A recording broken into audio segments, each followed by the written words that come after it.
So today's a great day because Mark Kenny's on the call. Hi, Mark. Hey, Doug, how are you? I'm good. So I'm excited about this conversation because I just determined that you and I have known each other and worked together for about 2 years.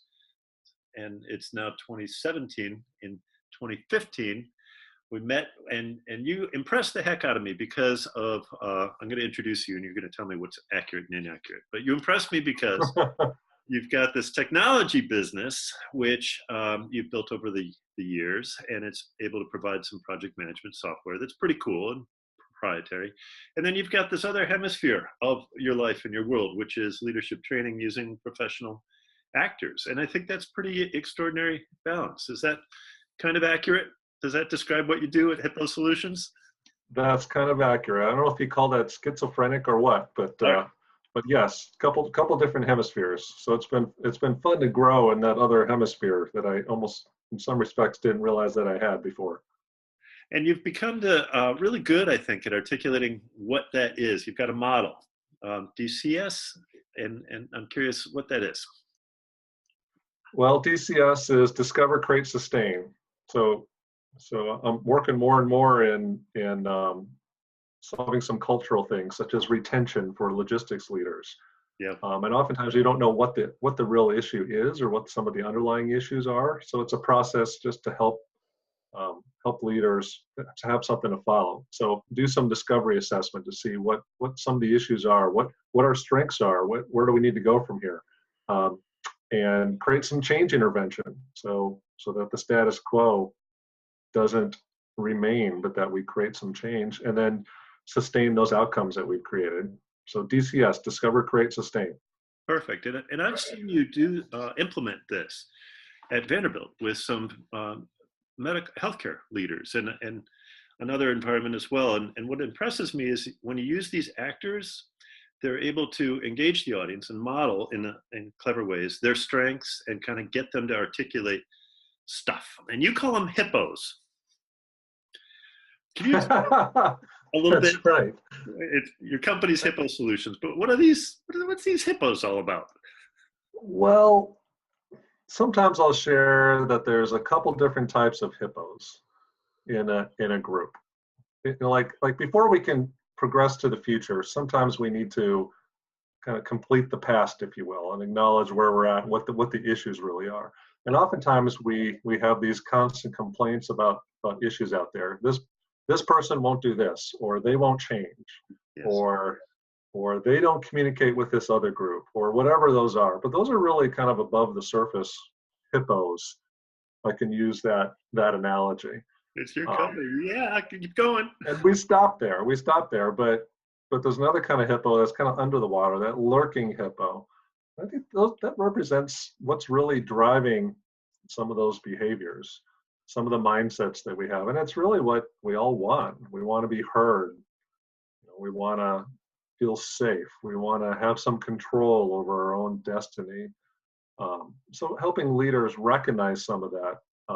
And what I've been able to do with the actors has been impactful because we can get there quicker and express some things that people are thinking and give voice to some of those things. And it just makes a big difference because we're finally getting at some of the real issues. And then together as a group, we can figure out, okay, what do we want to do next? What do we want to go from here? What do we want to be in 3 years? That's one of the reasons I wanted to have this conversation. There's this old mindset, which was, what are the problems? Let's focus on the gaps. And then you're, I think, modeling some of the strength-based approaches to leadership. So keep going. What are some of your strengths, Mark, or some of the things that you're trying to elicit in others? Strength-based leadership. Well, I think that everybody has strengths and capabilities, and sometimes we don't always focus on those. We focus on the negative. I even find myself doing that sometimes. It just seems kind of natural to do that sometimes because those are right in front of us. But I think in the right setting, the right context, and we give voice to some of the strengths and give people a voice to and where they feel heard, then all sorts of things come out. And some of that's modeled by some of the stuff that you do, Doug, which I've been impressed with, is the whole positive psychology model, which kind of puts a model around that. And so I don't necessarily use that terminology, although I'm starting to a little bit more, helping people recognize that there's real strengths in their groups and in the people. That's the reason for some of those assessments, as you know, the VIA and others, but they aren't always necessary. Some of us can just look in the mirror or ask our clients, what are some of my strengths? What do you see as the strengths of my company? And then we can leverage those in our as kind of like glossary or words in our work with others. So back to Mark Kenny. What are some of your strengths, Mark Kenny? Well, these aren't necessarily scientifically validated. However, um, I like to think of perseverance as one of my strengths. Yeah. Not quitting, continuing through, and if something's not working, either continuing with it or adjusting. Spirituality, and God's very important to me. Hope, looking on the bright side of things. Yeah. Kindness. Those are some of the things that, as I've heard you speak about some of this, that come to mind that I like to think about.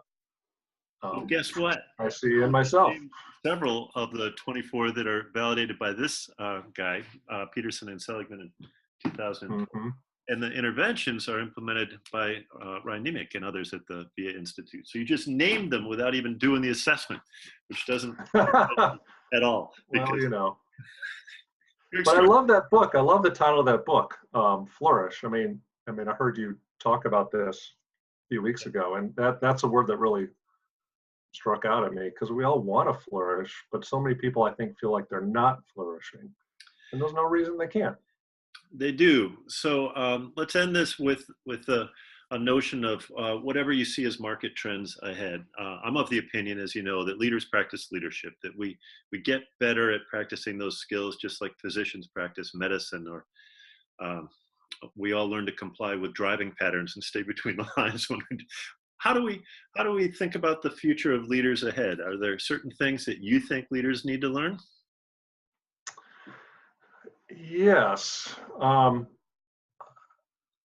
Everything seems like it's changing. The workplace is changing. Different generations in the workplace. People aren't as loyal as they used to be.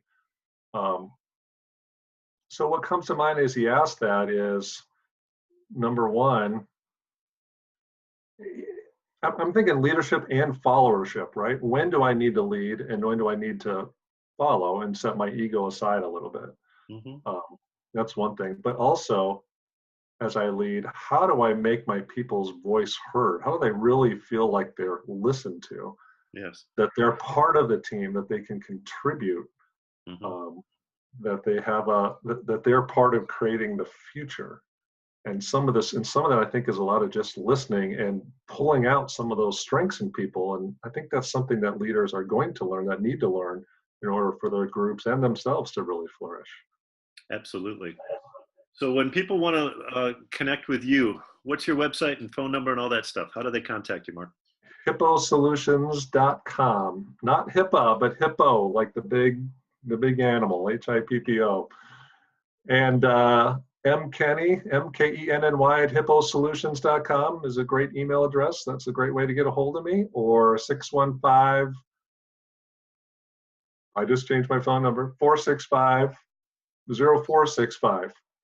That's the best phone number to get a hold of me. And I hope that's the right phone number. So I think it is.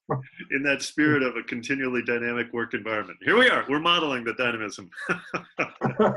There we go. Well, thank you, Mark. Anything else you want to share? I don't think so. I've just loved getting to know you and working with you. So you're a great coach, and I appreciate your efforts in helping people flourish. And as you know, you do all the work. Thanks, Doug.